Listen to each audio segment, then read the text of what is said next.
Every summer my community has a cook-off competition. Usually, about 20 or 30 individuals or couples try to cook ziz, and then they can win a portion of the entry ticket fees, while the rest go into the community parks. It's not summer yet, but they decided to do it early. This year it was pasta sauce. I've been going to these for years, ever since my wife and I moved here, but this is the first time I entered as a competitor. It was earlier today. One of the other competitors, I know her somewhat, only in passing, is a 15 or 16-year-old with Asperger's syndrome and autism. I don't know much about this condition evidently. I'll call her Jessica. I guess a lot of people got wind of her being a part of the competition that we had news crews here taping her to put on the news. We've never had this before as far as I know. To make the story short, I won the competition. And $1,500. There's no second or third place prize, it's winner takes all. My wife and I were in shock because I like to think of myself as a decent home cook and take pride in my pasta sauce specifically, but to win a contest. We were tickled pink. We celebrated for about 20 minutes when the event organizers came to us. You might be able to guess where this is going, but they asked if we give our prize to Jessica as a gesture of goodwill. They said they'd get some publicity since news reporters are here. We obviously said no, $1,500 is a lot of money. So they then asked if we'd like to split it 50-50 with Jessica. Likewise, we said no. I guess some nearby patrons overheard the conversation and chimed in. Apparently, we're idiots and jerks for not sharing the prize at least. After a few moments, there might have been 10 other people all clamoring to us about how we're a disgrace to the community, etc. We had to leave and haven't collected our winnings yet. We're meant to tomorrow from the mayor's office. I can't even imagine what's going to happen tomorrow. Are we the idiots for not splitting our winnings with a disabled child for a cooking competition? Not the idiot. It's a competition for a reason. I know several people on the spectrum and none of them want or need any special treatment. If it's such a great gesture, then why don't they make a second place and give that to her? It's not your responsibility to make a donation, which is what it really is, with your winnings, so she can feel special. Not trying to be an idiot myself, but if this were better organized, then they would be the ones making sure she got something and not expecting it from you. Not the idiot. Autism is not an automatic qualifier for receiving prizes. She entered the competition same as you did. It doesn't sound like this is Jessica's fault, however. The people in charge are definitely the idiots because they only ask you to give or split the prize, so they get good publicity. Also, lawyer friend sitting next to me says there is no legal basis to withhold the money from you as well, given that you won the competition. Just in case they give you trouble tomorrow. Not the idiot. I would take me so goddamn long to unteach my autistic kids the implied lesson of you enter, you win. Once something happens a certain way for her, that's how it's always supposed to go. I would be stuck trying to get her to realize people don't have to share what they won with her. Also, I would be horrified and humiliated if a bunch of people were shaming someone because they chose not to give my kid their cash prize. People are losing their minds. I'm 19 and live on the East Coast since I go to college there, but my entire family, including my sister, still lives in the West Coast. My sister, 25, became pregnant with twins around 4 months ago. Our entire family was ecstatic since she had been battling fertility issues. She was set to be due around mid-December, and I happily already purchased plane tickets to fly back home to be there for the birth. However, as of a month ago, my sister has been in China with my mom and dad and her husband visiting extended family to share the news. I stayed where I am since I'm juggling work and an internship and didn't have any time off. 2 nights ago, I received a long-distance call from my mom at around 2 a.m. telling me that my sister had gone into labor and that she was already at a hospital in China. I was in absolute shock and asked her if she and the twins were going to be okay. My mom told me that they couldn't hear the heartbeat of one of them.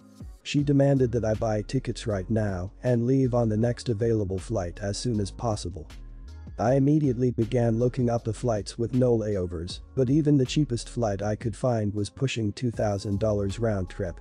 I would also like to add at this point that I pay my college tuition, $20,000 per year, and pay for all of my expenses completely on my own. My parents haven't given me a single dollar since I was 17. I've learned to manage fine on my own, but that doesn't mean that I'm not struggling to make all my ends meet. There has always been hostility between me and my family. My parents were physically abusive toward me and doted on my sister.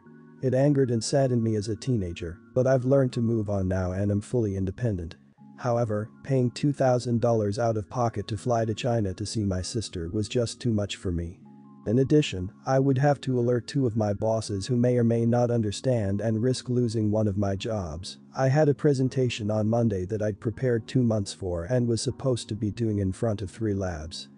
I typed out an extremely long message to my mom and dad and sister profusely apologizing for why I could not make it. My message was met by an impressive array of colorful responses from my mother, which ranged from calling me a selfish idiot to saying that she should have never gave birth to me and should have aborted me. I was called heartless and cruel and asked how I could do this to my sister who has done nothing wrong to me ever.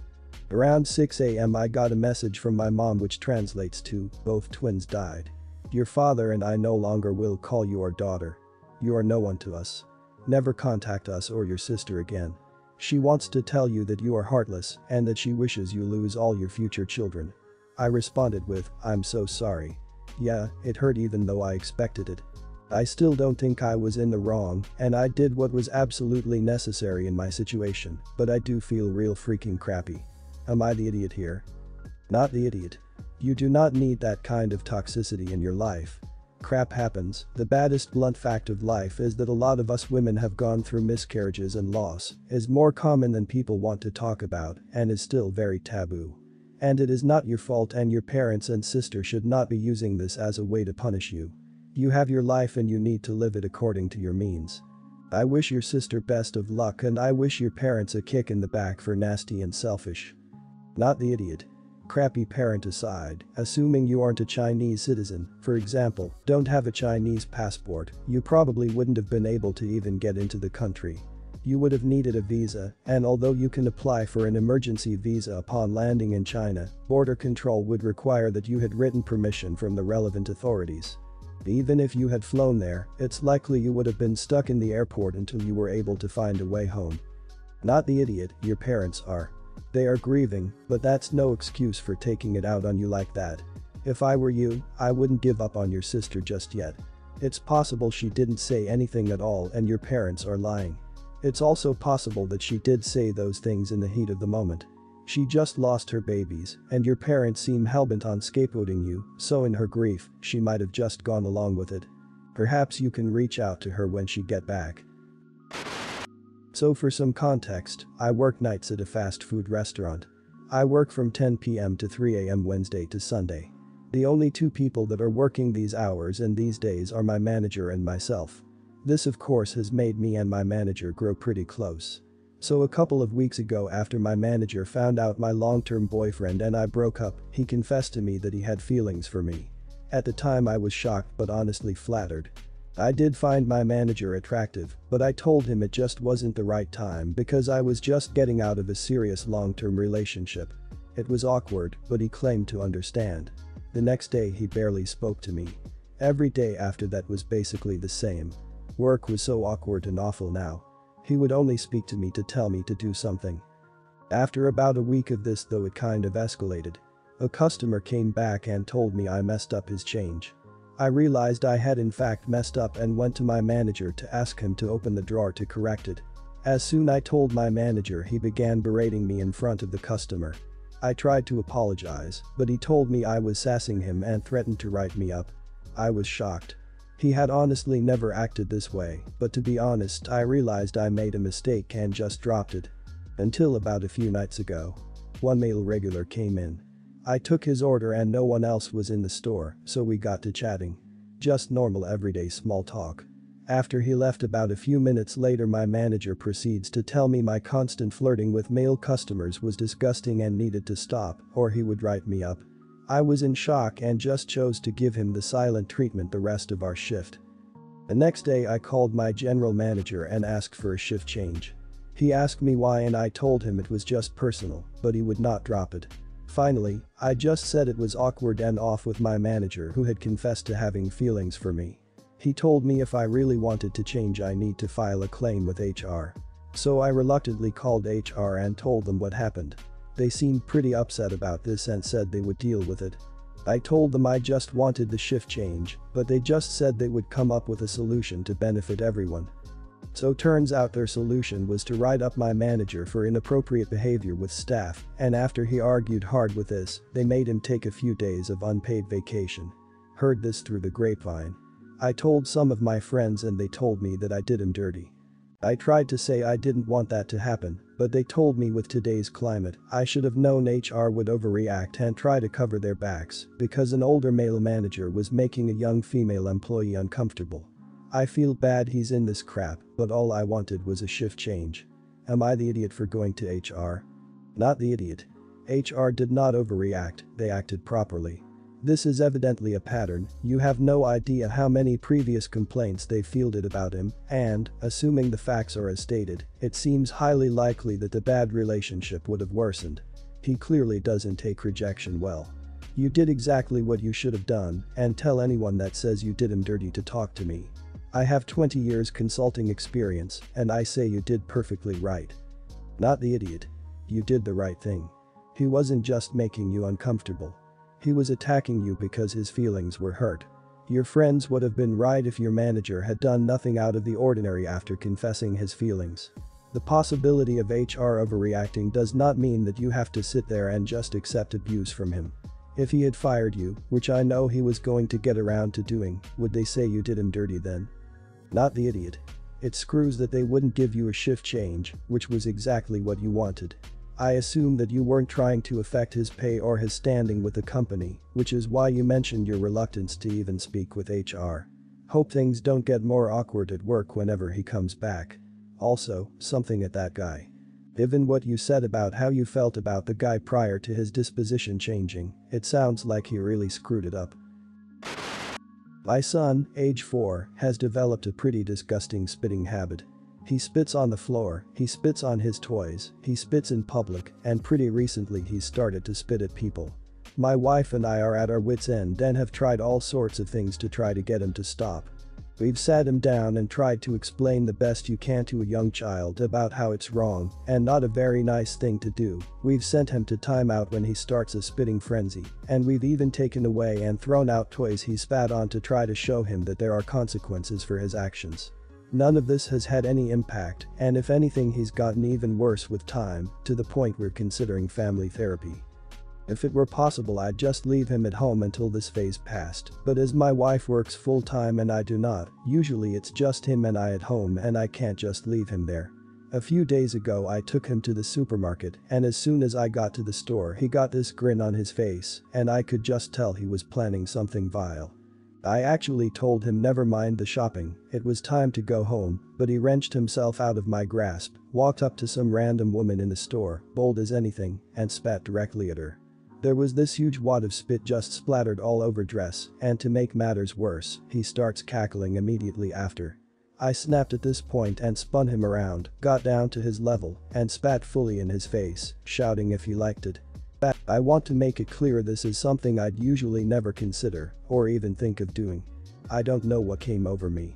He started to bawl instantly, the lady he spat on was just standing there in absolute shock and multiple people were just staring at us. I just stuttered an apology and left immediately. At first, I felt pretty disgusted and ashamed in myself, but ever since then, the spitting has stopped. Completely. He used to spit at least a few times per day, on bad days sometimes every hour. Now there has not been a single spitting incident since. I did tell my wife what happened and while she was mad, she understood how tired and fed up I was and said she wouldn't know how she'd respond after having to deal with that all day. I was going to just let the incident be forgotten and take it as an unusual parenting lesson, but apparently, word has gotten around town, and now multiple people are hitting me up asking if I really spat on my kid. A few friends of mine told me that's hilarious and that I was right to give him a taste of his own medicine, but my wife is receiving a lot more flack from hers and has even been told outright this is why men can't be husbands. I'm pretty torn here and that while I'm not proud of what I did, it was extremely effective, and honestly, I'm just relieved to no longer have spit all over my furniture and clothing. Am I the idiot here? Not the idiot. I am not a parent, so I may be completely out of line here. But I think those other people giving your wife flack are way out of line. that is your son and that A doesn't say anything about how good or bad of a father you are and B doesn't say anything about how all men are. That's absolutely disgusting. They're generalizing an entire gender for an action where they don't even know the backstory. Don't get me wrong, from the outside looking in, it does look bad, but it's still none of their business to be hounding your wife over this. Not the idiot. Admittedly, it was extreme, but apparently, your son really didn't understand what other people were feeling when he spit. There are grown adults who don't get something until it happens to them. A job loss, sudden homelessness, severe allergies, etc. Perhaps reiterate that spitting is never allowed and you're sorry, but you wanted him to understand that his actions were hurting others. Truly, I cannot pretend to know what I would do in such a desperate situation. My 29 grandparents had 3 kids. My dad was the middle child. He passed away when I was 19. I am an only child. There is 6 grandchildren total. My grandpa died around 2 years ago. My grandma died around 4 years ago. In the final will, it was stipulated each grandchild gets a set amount and each child gets a set amount. In this will, it also states that if their child predeceased them, then their share goes to any children they have. So I got my share, plus my father's. This is not a small amount, but I'm not a multimillionaire either. Of the other grandchildren, I'm considered the least successful in that I have my associate's degree and work as a legal assistant. I have a dog and live independently in an apartment near my job. My other cousins all are very wealthy, with advanced degrees and multiple kids each.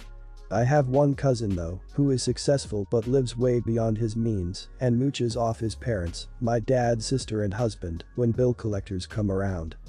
I will 100% admit he had a rough life. His father left when he was a kid and his mom remarried a lot and my grandparents basically raised him. So it all came as a shock to him when he only received the amount of us other cousins. So much so that he tried to contest the will. It took a year and at least 1/3 of his inheritance only for him to be disappointed in the end. After talking it over with my mom and my boss, I've decided to take a leave of absence from work. I've been there about 5 years and have a very close relationship with my boss. I'm taking this time to do some traveling and physically work on myself, losing that pesky 30 pounds that haunts me. Me and that cousin live in the same area of town and go to the same gym. Always have gotten along, but he loves to make those snide comments. I started avoiding him about a year or so ago, but now that I have more free time, I have run into him a few times. He finally approached me with a "Why are you here during the day?" I told him that I am between jobs now, instead of admitting I left voluntarily, and once again got a "must be nice with all that money lying around." After 2 years of hearing these comments, I'll admit I finally kind of snapped. Replied, "Well, let's just remember how I got this money. Wanna trade your mom's life for it?" I'll admit it was a low blow, but at the same time, I only have this money because my father is dead. Just because he feels entitled to my grandparents' money doesn't give him the right to constantly remind me that I got a large share of it. I had to pay my own price for it. Anyways, he told me to back off and stormed away. I have not seen him since. When I told my mother, she was quite angry with me, reminding me his own father abandoned him. I still don't think I did anything wrong, but maybe I did. Am I the idiot? Not the idiot, and your mom is in the wrong for defending him. He doesn't have the right to make digs at you about getting extra money because his dad walked out on him. And his dad walking out and him having a rough life is no excuse for him being an idiot. Lots of people have crappy lives, and they aren't idiots towards other people because of it. He needs to get his head out of his back and take responsibility for his life, rather than blaming other people for how unhappy he is. He has to be one entitled idiot to flaunt your dead father money to you. Forget about the rest of it. He's freaking trying to make you feel guilty and reminding you that your father died. He's an idiot. You're not an idiot. I hope you have an excellent time traveling. As someone 27, nearing 28, that's something I'm looking to do myself. But I'd never trade a parent for it. I think your words were perfect, and I hope that puts it into perspective for him. I don't even think it was petty.